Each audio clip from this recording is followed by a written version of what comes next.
Hello, ladies and gentlemen, and welcome to a new episode of Eve Echoes. Tonight on the show, we're going to take a look at a few of the changes that will be coming with the introduction of sovereignty.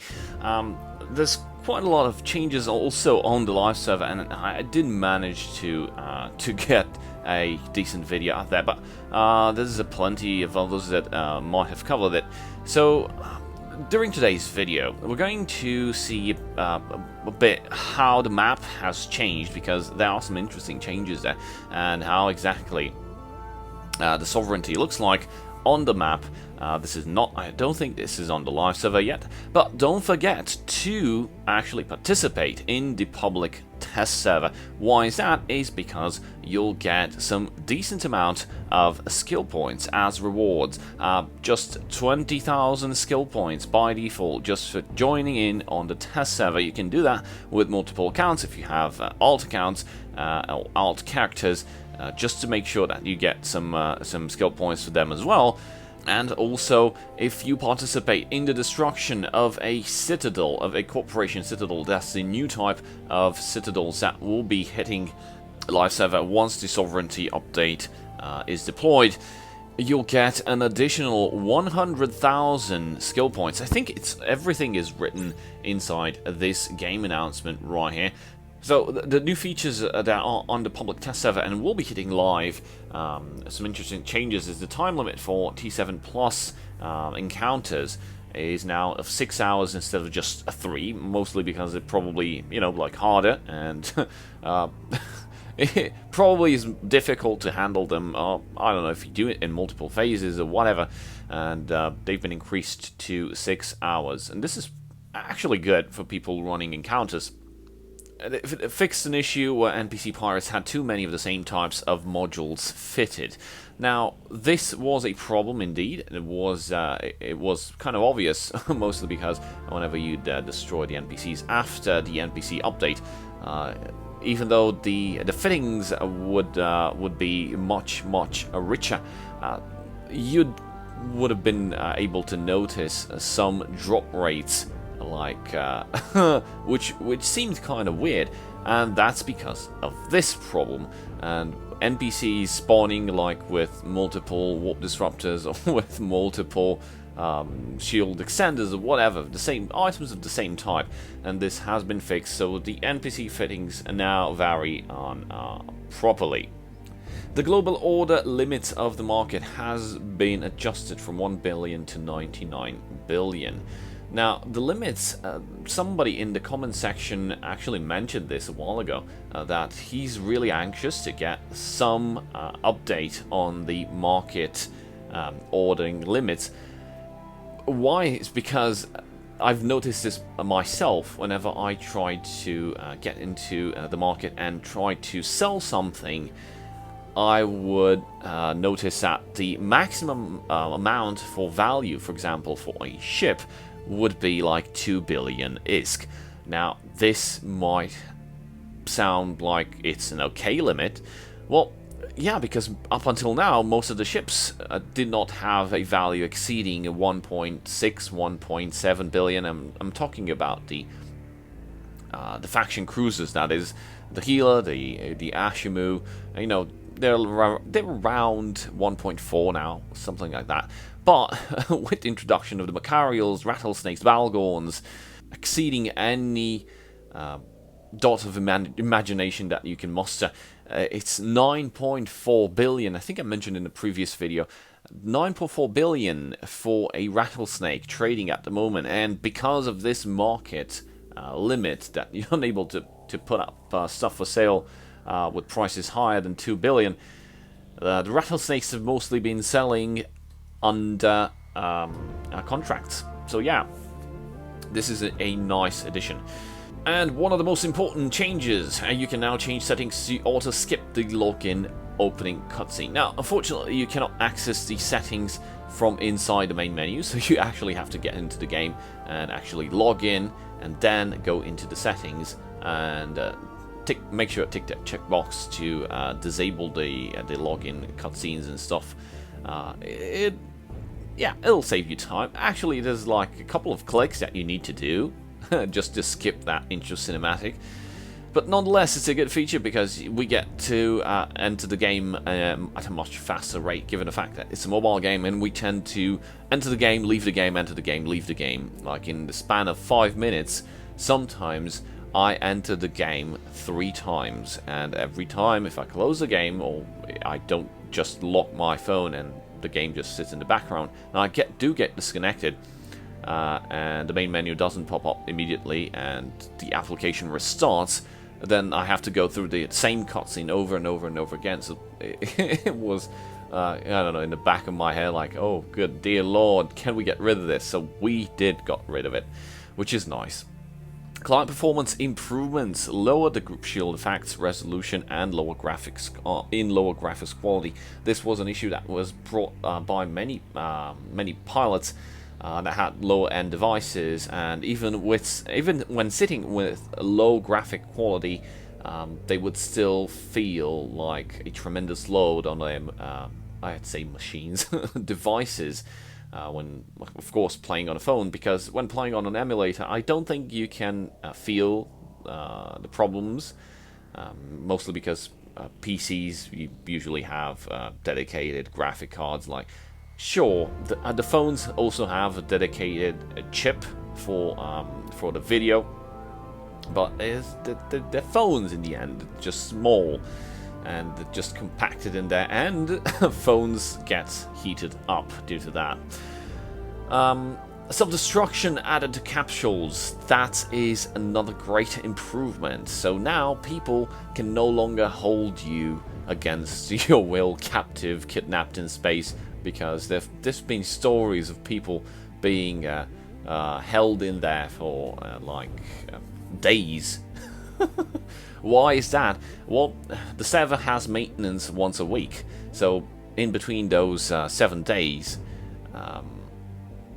if somebody catches you and uses the null that can keep it like permanently logged and use a warp disruptor, scrambler, whatever on your pod, you can sit with your character blocked in there, until the downtime happens.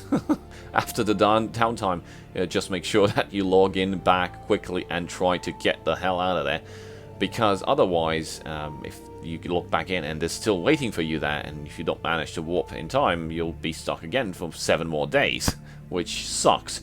And this was reported as a bug, or mostly as an exploit, because, you know, preventing players from actually playing the game. And I'm really happy this has been fixed. Now, you could have reported this behavior, and a game master would have teleported you, I think. This is from what the stories that I've seen here and there, and mostly because, well, it's a griefing that, of course, it's in the game, you can do it, but it's griefing and it's preventing people from playing the game, even if they don't have any business, like they're not into PvP. They just manage to happen to be there and just autopiloting and drop into a gate camp, and for some reason they went off to a planet trying to escape, and they got caught there at the planet. My advice, if you do get caught, don't warp away at a planet, because you'll end up in this situation until the fix, until the capsule self-destruct is deployed on a live server. If you die on the gate, just try to reapproach and you'll be able to leave eventually.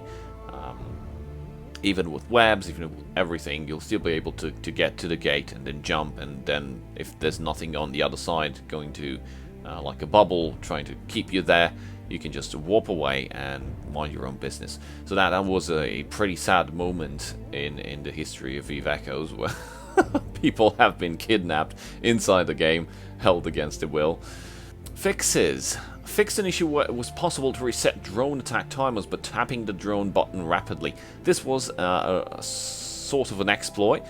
Some people, I don't know, either by mistake, managed to tap multiple times on the drones and noticed that the drones were attacking immediately. So spamming that button would have ignored the 4 seconds activation time of the drones, you know, like the rate of fire. And it's sort of like in a MOBA, like in Dota or some other. I don't know if it works in League of Legends, but in some games you can actually do this called a cancelling animation. So you attack and immediately, you know, after you throw the spear, hero throws the spear, you just tap on a movement. Just to cancel that animation of attacking, you know, like the hand lowering down and the character body doing some sort of whatever other movements, you force it to move just a 2-3 pixels, so the animation is cancelled and you can attack quickly and you get more attack speed like that. So that was the problem.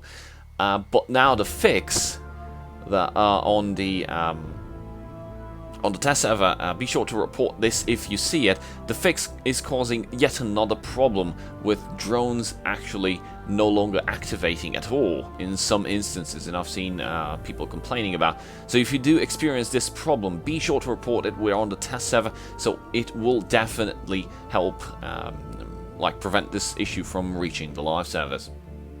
So that's pretty much it on everything that's worth mentioning. Let's head over a bit to the map itself, because I really want to show you guys what has changed and how the map looks like with the Sovereignty update. And it's pretty awesome. Like, they toyed around with the colors because, you know, looking at the map provided you with zero information.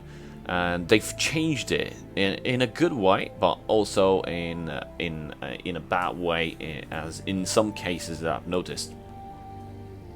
So if we go over to the map, we can see that the color has definitely improved. Now, in the past, I'll try to put a screenshot here with the actual instance of the map on the live server. You cannot see the systems, and every time you wanted to check on a system, you'd have to click the region, select the enter region, and then go to the whatever part of the region you'd want. And it was really difficult to navigate, especially if you're trying to map something like link several regions, like for an autopilot route, or make your own route, or whatever.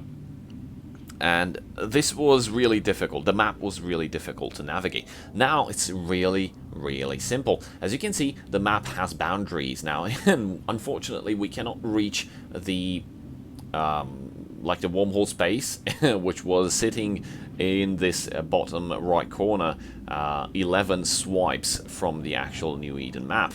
So it's more contained right now. And the difference is, you know, you can notice the colors, and you can also notice all the systems here on the map, and you can visibly see them properly. It was really difficult to see the systems. And now you no longer have to click on a map. You can on a region to enter said region and to check the systems, because once you select a region, as you can see, you get all the information that you need. And guess what? You just have to zoom in. There's no more, you know, like if you select the region, there's no more information panel in this right side of the screen, forcing you to select that region and enter to see its contents. So we can see very clearly everything is visible, and we just need to zoom in, and we can click on a system, like for example this, and we see all the information here. And what is this? Why is this a solo system, and what is it doing there? Something is definitely broken. Why are the systems floating around like crazy? Is this a bug?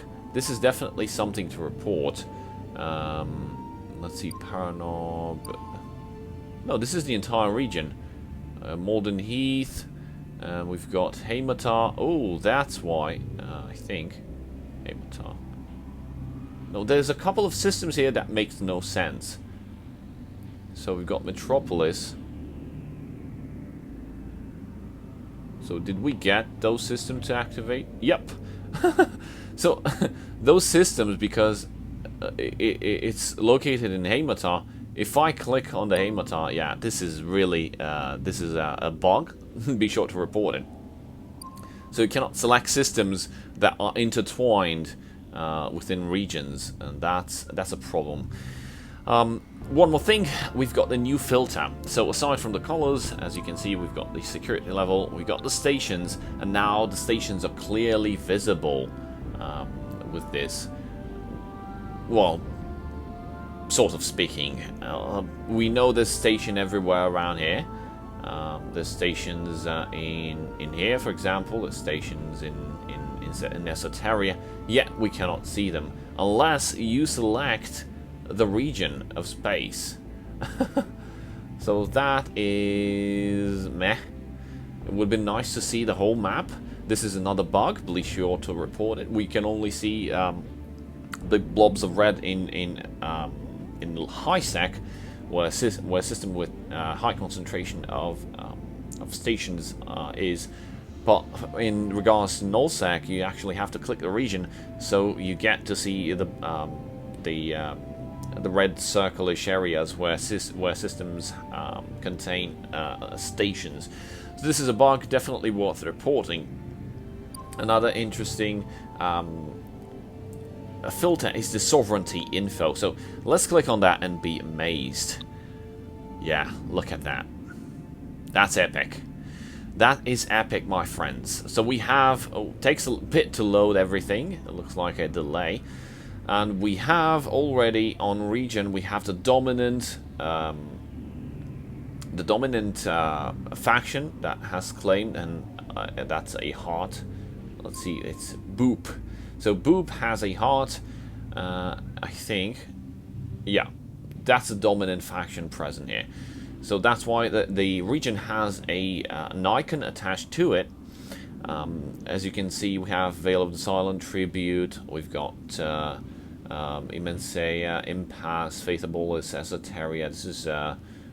This is exactly how a